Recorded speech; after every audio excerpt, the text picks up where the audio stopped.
Somebody who has hit more home runs than he has strikeouts is Ian Freeman. I got to tell you, a week ago, I didn't even know who Ian Freeman was, and I got to tell you, I have become a tremendous student, and I'm going to go ahead and say an admirer of Ian Freeman and the work that he is doing. He's a nationally syndicated radio talk show host. He's the host of a show called Free Talk Live. He's a libertarian activist, and he was the recipient of this year's Freedom of Speech Award at the Talkers Convention, and the publisher, Michael Harrison, called him the greatest champion of free speech that we have, and because he's under federal indictment and house arrest, he wasn't able to come to New York for the conference and receive the award.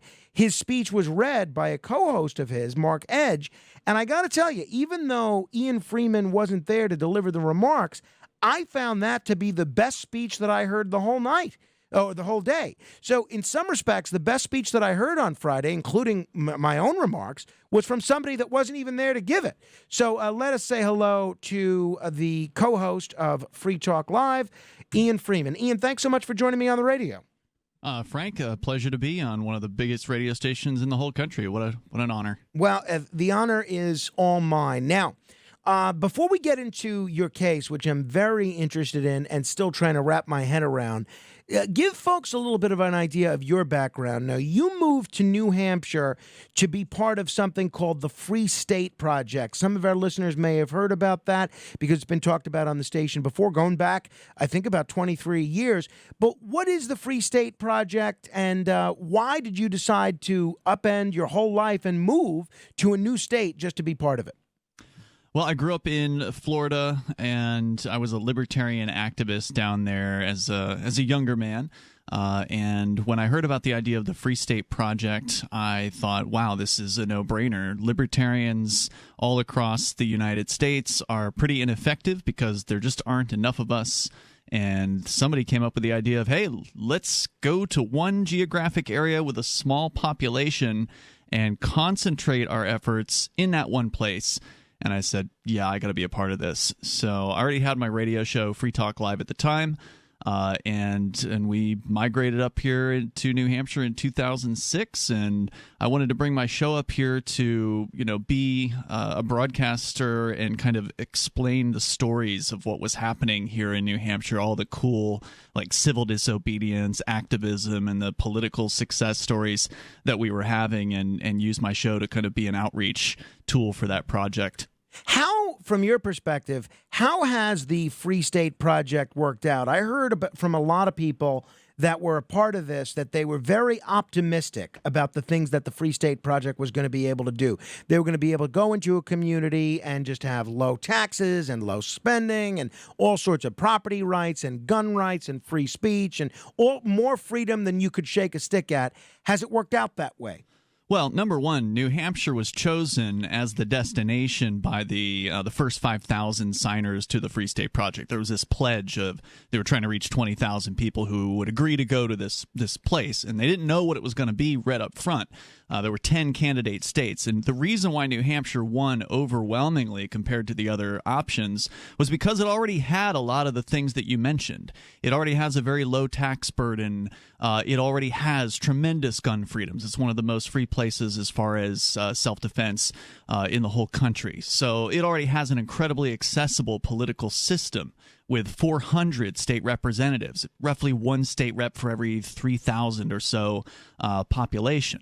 So there were 101 reasons, actually, that the activists chose New Hampshire, and that's there was this list put together by the people that already lived here, and they were just so persuasive. We even made a documentary out of it called 101reasonsfilm.com. You can go there and you can watch it. It's really, really awesome. So we started from a really good place, and then we said, all right, we're going to bring 20,000 freedom-loving people, freedom-loving activists here, and we're going to shore up the freedom. We're going to make New Hampshire as free as it can possibly be, and I think it's been a tremendous success. So has New Hampshire, which was already the live free or die state when the Free State Project began migrating these 20,000 people up there, has it genuinely, in your view, become more free? I know there's been quite a few state legislators associated with this Free State Project elected, but has it actually worked out to increase freedom for the rank and file New Hampshireite?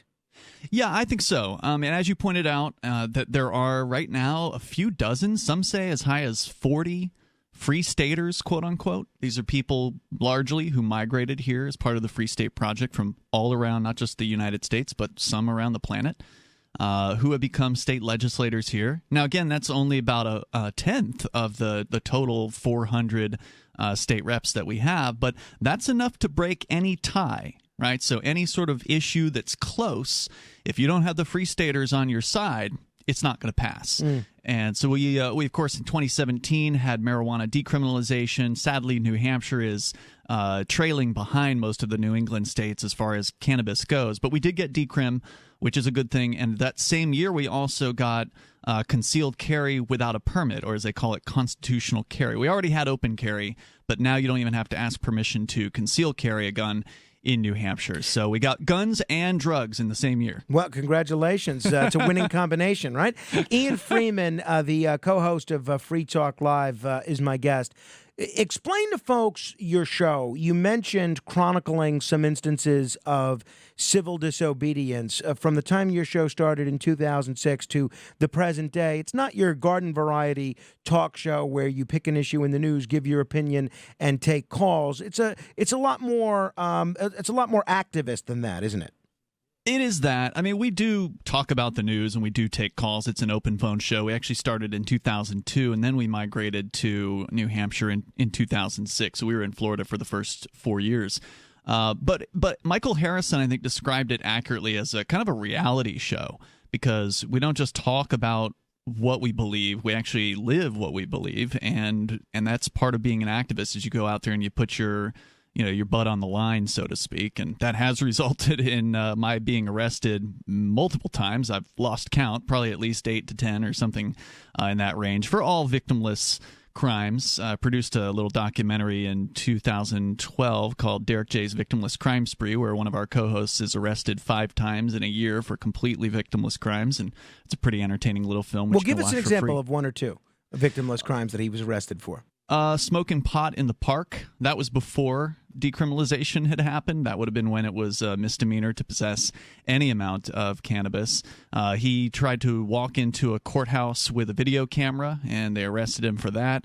At one point, they actually, one of the cops knocked him off of his bicycle and arrested him in a completely unnecessarily violent manner. It's a ridiculous movie, and we caught all of it on video. So and how can people see that if they want to see it?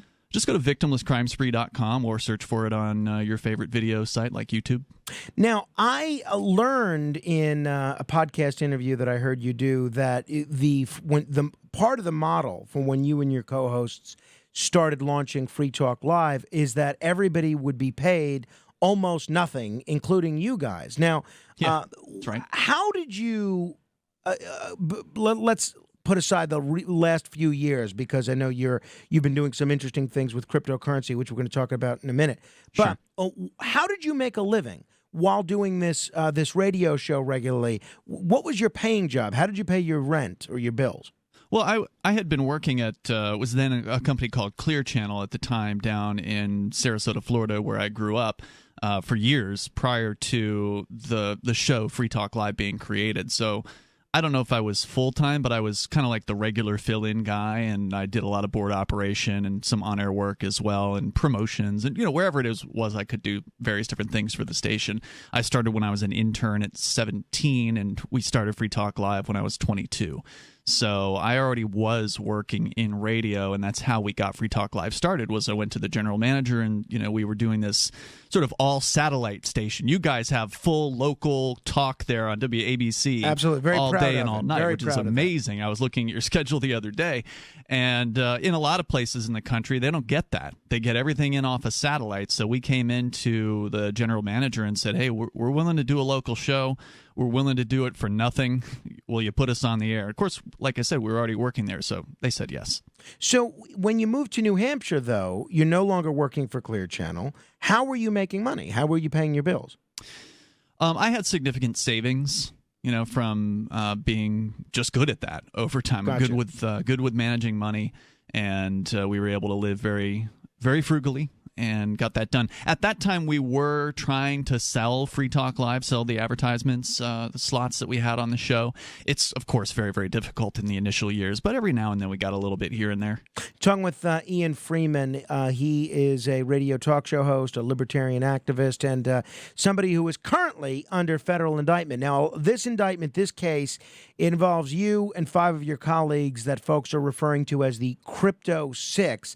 That's right. How did your involvement with cryptocurrency begin? And when you explain that, just understand that I think a lot of our listeners are still, even though they hear the terms Bitcoin and blockchain a great deal, they're still trying to wrap their heads around not only what cryptocurrency is, but the potential use cases for things like Bitcoin. But that being said, how did your involvement with crypto begin? That's a great question. It goes back to probably around 2011 or 2012. We had a listener call in. I think he was an Australian listener who was telling us about this crazy program called Bitcoin. And we didn't really, of course, catch on at that time, but he talked about it, and he kind of gave some of the basics on it, I guess. And one of our advertisers at the time, a guy named Roger Veer, was listening to the show, and he heard this concept for Bitcoin, this idea of a decentralized form of currency that doesn't involve governments and it doesn't involve banks. It cuts those middlemen out of the picture as far as humans being able to transact value between one another. And he saw the value in that, and he went out and spent, I don't know how much of his money. He was already a successful businessman. That's why he was advertising with us. He had a memory company, like selling computer RAM wholesale. And so that's what he was advertising with us at the time. But he went out and he just dug in for a whole week of his life without sleeping and just did as much research as he could about Bitcoin. And he saw the vision for how it could empower the individual and, again, take that power away from world governments and banks. And he just got hooked on it, and he bought a whole bunch of it when it was probably way less than $1 a piece. And shortly thereafter, he came to us and said, all right, guys, well, I'm buying all these ads from you, but I'd like to pay you in Bitcoin for these ads that I've been buying. And unfortunately, we didn't agree to take 100% of the ad dollars in Bitcoin at that time. It would have been a smart move to do that, but I think I agreed to like 10 or 15%. But that said, we held on to what we did receive, and it's obviously done very, very well with, I think today, even though it's quote-unquote down, it's at over $20,000 Bitcoin today. So around that time that you were getting paid for your ads in at least a portion in Bitcoin, what was Bitcoin going for at that time? Whatever it was, in the less than $100 range initially. So less than $100, and now it's over $20,000 a Bitcoin. Yeah, that's right. So you made, again, at least on paper, you made a lot of money with this decision to accept some ads in Bitcoin. Well, we did, and ultimately we formed the Shire Free Church and donated it all to the church. So I don't technically have any of it anymore. And what is the Shire Free Church? The Shire Free Church is a free church, and there's a whole free church movement out there. But ultimately, the Shire Free Church is an interfaith church, and it is a peace church. So its mission is to foster peace, and one of the ways that we were doing that was to introduce people to the idea of cryptocurrency, with the thought being that people who get into Bitcoin and other cryptocurrency, for every dollar they put into cryptocurrency, that's $1 that the government can't touch anymore.